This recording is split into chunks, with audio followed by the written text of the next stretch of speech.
As an ESP, my job is many things. At school, I am the first to greet our children in the morning and the last to say goodnight. I know who needs breakfast, who needs a hug, and who needs an extra snack before going home at night. Every one of my students gets a smile. It is our relationships and our skill sets that allow us to connect with our students.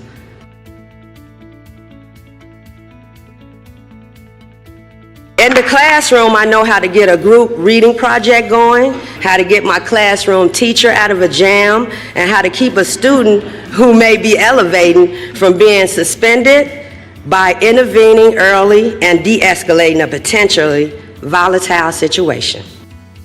Being in our schools for 18 years, I have seen how the state's underfunding of special education means that we do not have enough adults to meet the growing needs of our students.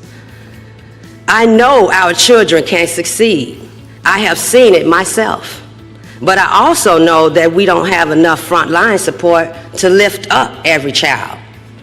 When we talk about racial disparities, we must ask, do our families even feel welcome in their child's school?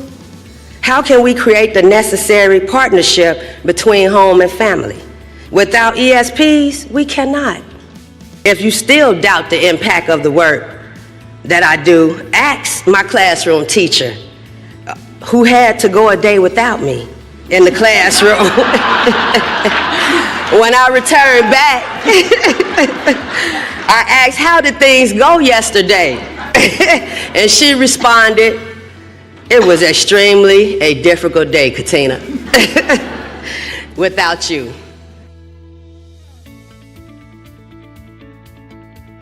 And we can also tell you that ESPs all over the state of Minnesota qualify for food stamps, heating assistance, and public housing subsidies, okay? And that is not right at all.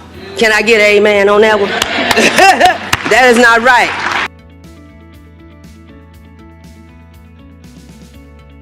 So we've been bringing a $15 an hour wage proposal to the bargaining table, and we believe are going to win a $15 an hour minimum wage for our folks in our unit. But it really highlights the fact that we've got folks working in our public schools for under $15 an hour right now. And insurance is something that they're having to choose between, paying for basics like food and utilities and rent or a mortgage, and whether or not to have health insurance through their employer. And so that's something that we hear a lot about from our people. Now, can you imagine? Please, just think for a second. Just imagine in your head, if our schools were fully funded, what our students can accomplish.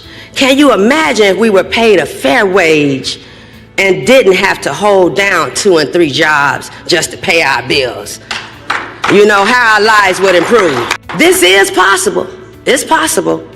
But it's going to take a lot of hard work. It is not easy. It will require ESPs all over the state to step up to this challenge. And because of that, I'm not about to sit this election out.